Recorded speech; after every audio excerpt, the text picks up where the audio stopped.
Hey guys, what it is yo girl Cadillac. Yes, I'm Cadillac Dixon. I'm the Draw My Life prison wife. I'm the legally blind artist that is rapping and painting for justice. Hoping, girl, to see justice before all face to black. Yes, hiss ya girl Cadillac. Anyways, I'm just getting off of work, just arriving to the park, about to go take my evening walk. Y'all know I got a little routine in my life, which is good for me because routine really just kind of keeps you in order for real. Especially if you, someone like me, a free flowing spirit that just be from here to there and all doing 20,000 things at once. Routine kind of, settles you down and stops your brain from just being everywhere, right? So before I take my walk, I usually get to the park, record me a video, upload, walk the park, watch YouTube videos, and I'll also kind of review the video I just recorded. Try to look at it through the eyes of the viewer, whatever. So anyways, I'm so happy because this is my Thursday. On Thursdays when I get off, I don't have to go to my work shift in the morning. I work the evening shift, so I have that whole morning to do whatever I got to do, girl. I do got a slight headache, so that sucks because I just want to be free for real, like just to do whatever I want to do. But then when your body don't feel good, it's like how much you could do when you ain't feeling that good, right? But anyway, so I was gonna try to take my notes at work, girl. That's what I usually do. In between customers when it's boring, since I got to be at this work shift.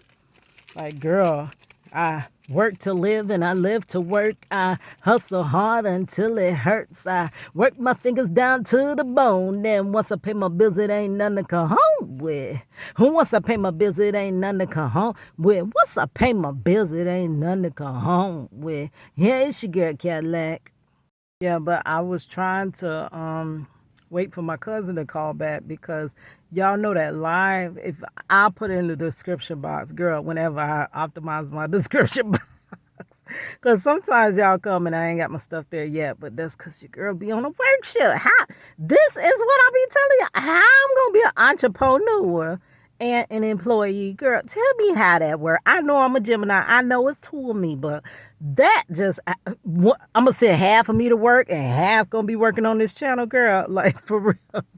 But, yeah, so I eventually will link it in the description box, but it's about the issue going on now with the apartment complex that my cousin and I just moved out of. They're really just taking advantage of the little guy.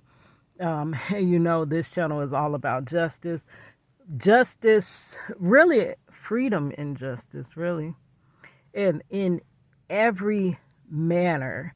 Like, justice ain't just like criminal justice. Justice and freedom are in a whole bunch of different realms of our life, right? So I deal with that. Anything injustice, girl, and family. Injustice, justice, and family. Yes, that's what this channel about. So he had an update with, whoo, they doing too much. They doing too much, girl. So and I got to worry about that in the morning since I don't have to be to work. I can sit down and try to deal with that issue, girl. But my anxiety, the way it's set up, girl, let me tell you. Anyway, the last subject I was talking about before the little hate messages, I got on a rant, a tangent about that. Before that, I was talking about escaping the I'm sorry, yeah, a mental escape game, and it's escaping the rat race, right? That's the whole reason, one of the reasons for my channel. Two reasons for my channel: escape the mental rat race of the 9 to 5, and to also get my husband home, girl, and to show y'all some artwork, right? But I kind of got off on a tangent. So I think it's 3 parts. This may be the 4th part of escaping the mental escape game. And sometimes thoughts just hit me. And that's literally what I'm trying to do, find a way out. An escape game is when you're stuck in a space and there's no evident doors, windows, nothing. You just got to get out of this place. And how do you get out of this place? You're going to have to do some critical thinking. You're going to have to be able to put pieces together. You're going to be able to find clues, use them, see how to. You're going to have to work together with others. You can't do an escape room by yourself. I ain't never seen that. Oh, that's my cuz calling now. Dang, but I can't even do his video because I'm gonna have to go home. I have no device to record it on, so I'm gonna have to ignore his call because I'm in the middle of this video. But anyway, so I was talking about the escape game, and that night it hit me like a lot of times thoughts just jump in my head. I like to say that they are just downloaded from God, basically. And I thought about it, and I remember the last escape room we did. I can't remember what it's called, but it was okay. The basis was it was a guy, and somehow all his wives died. They all died of crazy things. And in the end, I believe it turned out that he was the one that outed all of them, right? Um, but you would have to find out how each wife died through the love letters that they sent him. So in the end, he tells you you're gonna have to put all these clues together. So once you solve basically each person's situation, in the end, you're gonna have to put them all together. And it hit me. I have to put the pieces together. So I basically did levels to my escape game.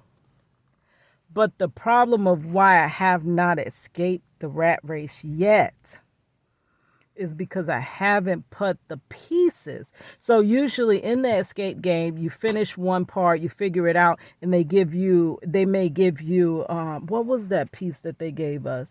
They were like blocks or something, and in the end, you had to put all the blocks together. Or what was that other one?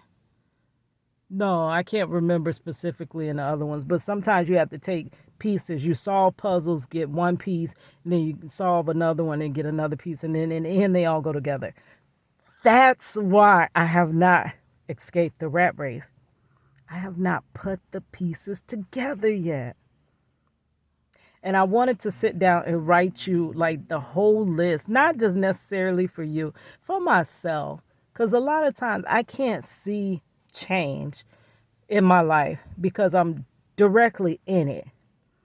But like others observing on the outside, they can see the change because they're looking at it from afar. I have come a long way. And then a lot of times, like if you reflect back, like Facebook will show you things you did, and you're like, oh my gosh, I did that. Like I really did that, and you forget, right? And then like even myself graduating at 39, people think that's freaking amazing as a single mother and getting my daughter in college. Me and my daughter went to college together. People think that is just freaking amazing. I even had one young girl tell me that she looked up to me so much. And when she told me that, in my mind, I'm like, why? Me? I ain't did nothing. What you mean look up to me? But then I gotta stop. I don't know. People probably don't see me the way I see me. I don't know why I'm so critical. Well, I know where it comes from, but girl, let me tell you. So anyways, the pieces I have to put together. So my life felt like it fell to shambles. I did have a childhood was kind of crazy, but I didn't have a horrible childhood like that. No, it wasn't abuse. It wasn't none of that stuff. But childhood still was kind of crazy. Just having a sick sibling and just, I don't know, it was a lot. Then having 5 kids in the house. My parents were struggling. My mother was really struggling, overwhelmed.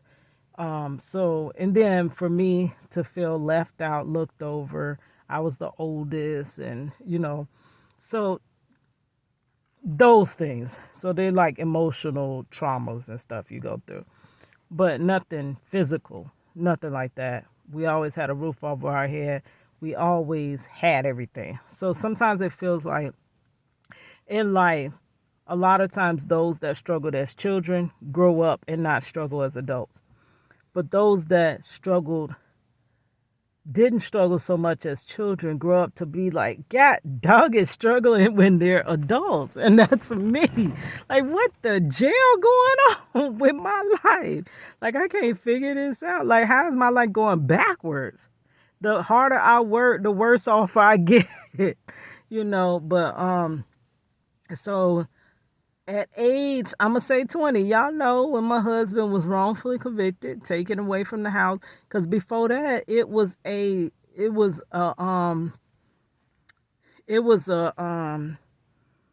fairy tale. I met the man of my dreams. We were having a baby. We were getting married. We were gonna keep working hard, get us a place to stay, and that was it. We were gonna live happily never after, I guess. Girl, let me tell you, I got a rap about that too.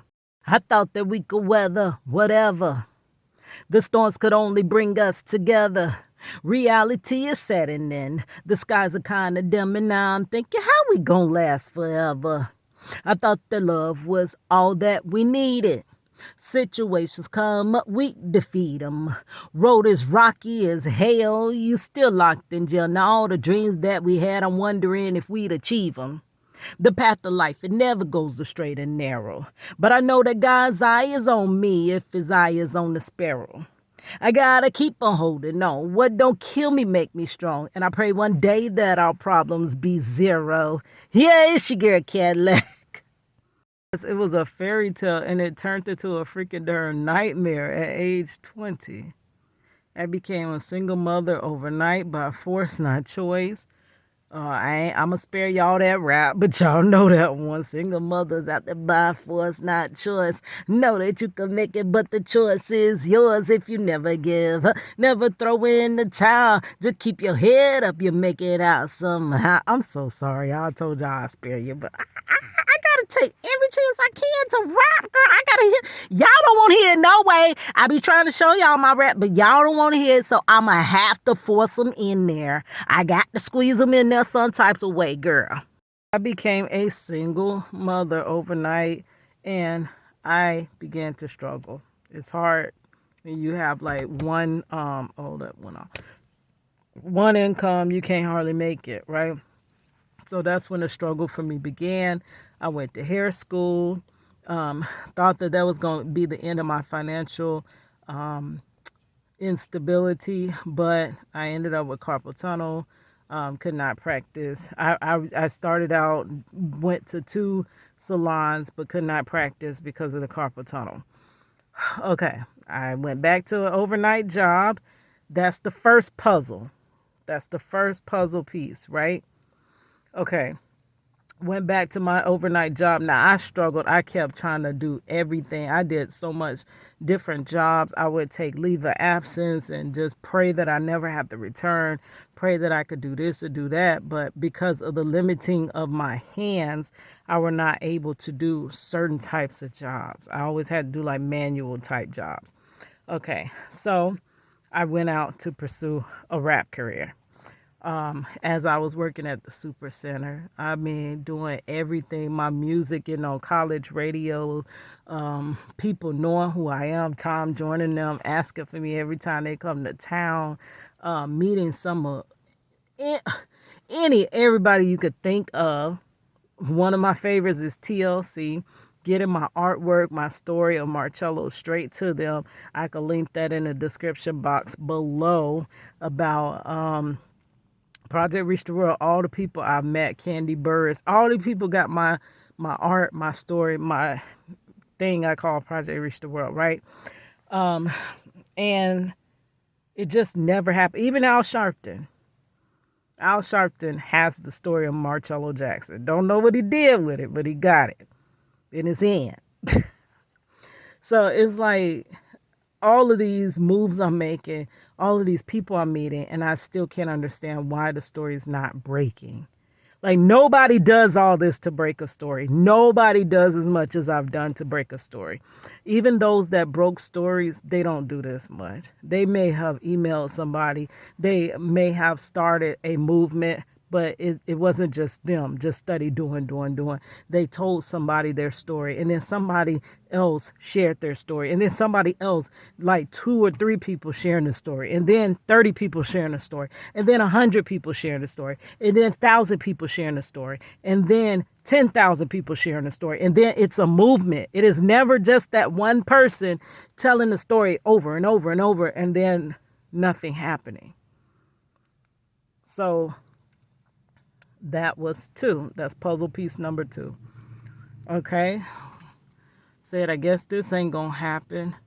I don't understand. People know my name. People chanting Cadillac. I used to wear a copy of my demo around my neck everywhere I'm going. People know my music. They singing along with me, but it's not working. Anytime I go to those, like, it would be like showcase, artist showcase, everybody closed their eyes. They didn't want to see me. They wouldn't hear me. And I'm like, y'all know I'm the best one here.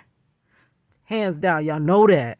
But y'all just acting like y'all don't freaking see me. I didn't know all the politics that was in music back then. I really thought it was still just fair.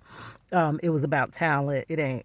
It ain't about that. Girl, I was just watching this video about Sukihana. I don't know how to say her name. But I don't really follow her, but I done heard about the girl, whatever. And she was freaking crying. She's like, I can't believe that I freaking sold myself to be into this industry. And she was crying and she sounded very regretful. Me, before, I was bitter that I didn't make it because I really thought it was just off of talent. And if you really want talent, you can't find nobody with more talent than I got. I did not know the politics. I didn't know what you had to give up to be in that industry. So now I'm very much grateful that no, I didn't enter those doors. But I could have never entered those doors because me, I never would have bent my rules. Though I want my husband home, there are some costs I am not willing to pay to get him home. So that was the end of that, right? Say puzzle piece number 3. Saying heck with it. No, 3 would have been my art career out there grinding, trying to put going to artist showcases. What is those things where the artists submit a piece in galleries, this and that. That would be 3, but mine was always, girl, they was saying chicken on my artwork. How rude can you be? Chicken? Like, for real, they had the grease. They were killing me softly. That's how much they appreciated my artwork. They kindly always had me set it up in the back. Didn't we fight to get from the back? Always set up in the back. So that didn't go nowhere. That's going to be piece number 3. Piece number 4. Girl, we could say as Project Reach the World as an overall, my art, my music, my cosmetology, everything together, all my art forms to get through all my dark storms. That was kind of tied with the music, but we're going to make it its own piece because it's really big. We're going to do YouTube as a piece, a puzzle piece. And then finally, I said, heck with all of this ish. Ain't nothing working. Enough. NUFF. Nothing working. So I'm going back to school. Girl, went back to school when I was, what was I? Was I 34? Yeah, probably. I either was 34. Yeah, I had to be 34. And enrolled in a school after my first semester. My mother passed away from negligence in an outpatient surgery. And I tried my best to drop out of school. Every time I tried to drop my classes, I honestly feel like that was my mama. The spirit of my mother would not let me do it. The phone kept falling out my hand and this and that. But I went on back to school. I finished. I did take that semester off when she died, but I went back in August. So I had took the summer session off, and then I went back, and I went ever since. It was hard as I don't know what. That is no ways easy. Being a full